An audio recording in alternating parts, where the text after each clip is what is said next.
முயற்சி மேடம். முயற்சி மேடம். கிடைச்சதுக்கு இறைவனுக்கு கோடான கோடி நன்றி மேடம். ஃபர்ஸ்ட் யாருக்காக ஜாதகம் பார்க்க போறீங்கம்மா? எனக்கு தான் மேடம் பார்க்கணும். உங்களோட பிறந்த தேதி, பிறந்த நேரம், பிறந்த இடம் சொல்லுங்கம்மா. 18/10/1984 மேடம். 18/10/1984. பிறந்த நேரம் திருச்சி காலை 8:54 மேடம். 8:54 AM திருச்சி. ராசி நட்சத்திரம் லக்னம் சொல்லுங்கம்மா.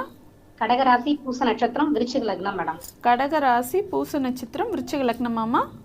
ஆமாங்க மேடம். என்ன கேள்வி கேட்கணுமா? டிஎன்பிசி எப்போ கிளியர் பண்ணி போஸ்டிங் வாங்குவேன்னு கேட்கணுங்க மேடம்.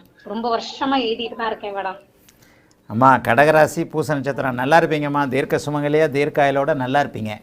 ரொம்ப ரொம்ப ரொம்ப ரொம்ப நன்றிங்க சார். உங்க வார்த்தையில இந்த வார்த்தை கேட்கறதுக்கு ரொம்ப சந்தோஷமா இருக்கு சார். ரொம்ப ரொம்ப நன்றிங்க சார். 7 வருஷமா அப்படி என்னம்மா 7 வருஷமா வின் டிவில இருந்தே ட்ரை பண்றீங்களோ? வின் டிவி லைவ்ல இருந்தே அப்பையில இருந்தே ட்ரை பண்றேன் சார். லாக்டவுன்ல இருந்து உங்க ஜாதகம் எல்லாம் படிச்சுட்டே இருக்கேன் சார். 2019 லாக்டவுன்ல இருந்து பாக்குறீங்க. வின் டிவில நான் அப்ப இருந்தே நடத்திக்கிட்டு இருந்தேன். ஆமாங்க சார். வின் டிவில இருந்தே நீங்க பாக்குறீங்களோ? ஆமாங்க சார். சரி, இந்த அமைப்பில் அஷ்டம சனி இந்த பாருங்கம்மா, சிம்மம் வலுத்திருந்தாலும் சூரியனும் சனியும் சேரக்கூடாதும்மா. 40 வயசு வரைக்கும் உங்களுக்கு ஏன் கிடைக்கல? சூரியனும் சனியும் சேரக்கூடாது. 2026 சுக்கிரதசை வருது. இந்த சுக்கிரதசை உங்களுக்கு லக்னத்தில் இருக்கிறாரு. 40 வயதுக்கு நீங்கள் என்ன வேலை எதிர்பார்க்குறீங்க? சமையல் சார்ந்த, அதாவது அந்த அரசு அங்கன்வாடியில் வேலை பார்த்துட்டு இருக்கேன். அங்கன்வாடி அதான் அந்த சத்துணவு பணியாளர். 210 அந்த மாதிரியான சத்துணவு பணியாளர், அந்த அங்கன்வாடி மாதிரியான வேலைகள் சுக்கிரதசையில் கிடைக்கும். இல்ல சார், அதுல ஏற்கனவே 2017 கிடைச்சு இப்ப வரைக்கும் போயிட்டு இருக்கேன் சார். அதோட தான் டிஎன்பிசி எக்ஸாமும் எழுதிட்டே இருக்கேன் சார். சரி, டிஎன்பிசி எக்ஸாம்ல எந்த சப்ஜெக்ட்? குரூப் 1 எழுதுறீங்களா, குரூப் 2 எழுதுறீங்களா, என்ன எழுதுறீங்க? குரூப் 1 இல்ல சார், குரூப் 4 2 அந்த மாதிரி எக்ஸாம் தான் சார் பாக்குறேன். குரூப் 4 லாஸ்டா கூட எழுதி இருக்கேன் சார். குரூப் 4 மாதிரி இந்த ஜாதகத்துக்கு சூரிய தசை சந்திர தசை வந்திருந்ததுன்னா உங்களுக்கு இதை விட உயர்வான பதவி கிடைக்கும். விருச்சிக லக்னத்திற்கு சுக்கிர தசை அபயோக தசை. இந்த சுக்கிரன் லக்னத்தில் பாபத்துவமாகி, அதாவது பகை வீட்டில் அவர் இருக்கிறார். சூரியனும் சனியும் சேர்ந்துருக்கு. அங்கன்வாடி இந்த மாதிரியான ஸ்கூலில் இந்த மாதிரியான விஷயங்களில் தான் உங்களுக்கு வேலை கிடைக்கும். செவ்வாயும் குருவும் சேர்ந்துருக்கனால சத்துணவு அமைப்பாளர் அப்படி இப்படின்னு இருக்கு இல்லையா? அந்த மாதிரியான வேலையில ஏற்கனவே இருக்கிறீங்களா? அரசு சம்பளம் வாங்கிட்டு தானே இருக்கிறீங்க? ஆமா சார், அது 2017 இருந்து வாங்கிட்டு இருக்கேன் சார். அது இது அப்படியே நீடிக்கும்மா. இது அப்படியே நீடிக்கும். கிளியர் பண்ண முடியாதுங்களா சார்? ஏம்மா, நான் இருக்கிறதாம்மா சொல்ல முடியும். ஒரு லைவ் நான் டக்குன்னு உங்களுக்கு எல்லாத்துக்கும் என்கரேஜ் பண்ணுற மாதிரிலாம் சில விஷயங்களை சொல்ல முடியாதும்மா. சில நேரங்களில் நான் இப்படி ஏமாறுவீங்களோன்றதுக்காக நான் ஒரு மலுப்பலாக சொல்கிற ஒரு வார்த்தைகள் கூட, ஐயோ குருஜி சொல்லிட்டார், அப்படி சொல்லிட்டார், இப்படி சொல்லிட்டார், எனக்கு கிடைக்கலன்ற மாதிரி பேச்சு வருதுமா. ஏம்மா, அந்த மார்க்கமா சுக்கிரன் தசாபுக்திகள் தாம்மா அரசு வேலையை தீர்மானிக்குது. தசாபுக்திகள் வலுவாக இருக்கணும். உங்களுக்கு சந்திர தசையிலேருந்து சந்திர தசையும் செவ்வாய் தசையும் 17 வருஷம் வலிமையான அமைப்பில், ராகு தசையும் சேர்த்துக்கலாம்.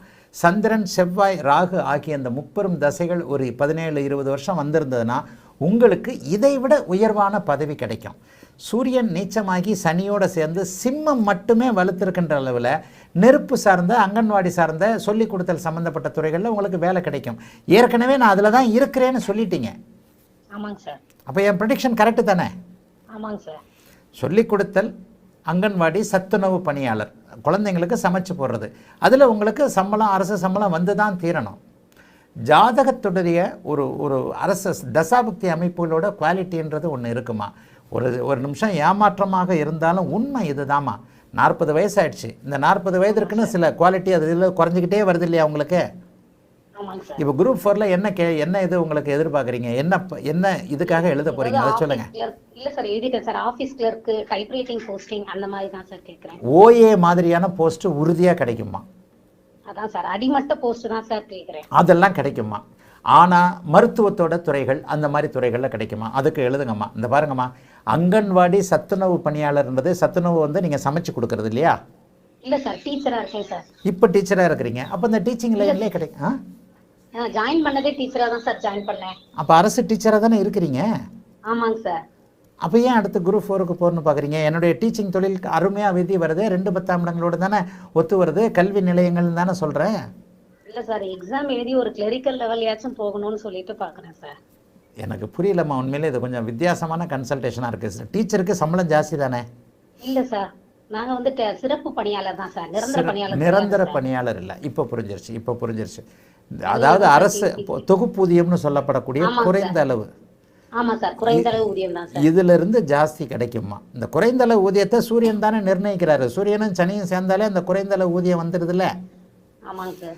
ஓஏ மாதிரியான பணிகள், குறைந்த அளவு ஊதிய பணிகள் உங்களுக்கு கிடைக்குமா? ஆனால் அரசு ஊதியம் உங்களுக்கு கிடைக்கும். ஏம்மா இப்போ வந்து யோக திசைகள் நடந்தால் தாம்மா ஹை சேலரி வரும். குரூப் 4ல் ஏதாவது மருத்துவம் சம்மந்தப்பட்ட, மருத்துவமனை சம்மந்தப்பட்ட விஷயங்கள் வருதா, அல்லது சத்துணவு பணியாளர் மாதிரியா இதை விட அதிகமான சம்பளம் வருதா, அது எழுதுங்கம்மா, அது கிடைக்குமா? ஏற்கனவே நீங்கள் அரசு வேலை வாங்குறீங்க, அரசு வேலையில் தான் இருக்கிறீங்கன்றது தெளிவாக இதாகுது சிம்மத்தோட சுபத்துவத்தின் காரணமாக. சரிங்களா? லாஸ்டா எழுதின எக்ஸாம் கிளியர் பண்ணிடுவேங்களா சார்? லாஸ்ட்டாக எப்போம்மா எழுதுனீங்க? எப்போம்மா ரிசல்ட் வருது? அது ஜூலை 12 செப்டம்பர் ரிசல்ட் சார். பிப்ரவரிக்கு மேலே ரிசல்ட் வருமாமா?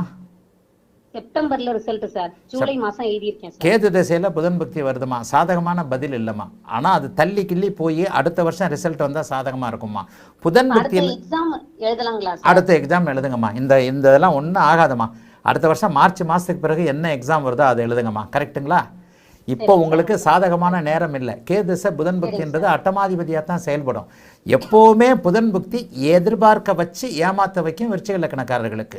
இந்த அமைப்பில் கேதுசையில் புதன் புக்தி உங்களுக்கு 12ஆம் இடத்துல புதன் சனியோடு சேர்ந்துருக்கிறார். உறுதியாக ஏதாவது ஒரு ஏமாற்றத்தை கொடுக்கும். ஆனால் சுக்கிரதசை லக்னத்தில் இருக்கிறனால அப்போ அடுத்த வருஷம் மார்ச் மாதத்துக்கு பிறகு எழுதுங்கம்மா. அதுவும் இந்த மாதிரியான ஒரு குறைந்த நிலையில் சம்பளம் நீங்கள் கேட்குற மாதிரி, ஓஏ மாதிரி, சத்துணவு பணியாளர் மாதிரி நிரந்தர பணியாளராக சுக்கிரதசையில் அரசு வேலை உங்களுக்கு நீடிக்குமா. வாழ்த்துக்கள்மா, நல்லா இருப்பீங்கம்மா. அழைத்ததற்கு நன்றியம்மா. வணக்கம் குரு.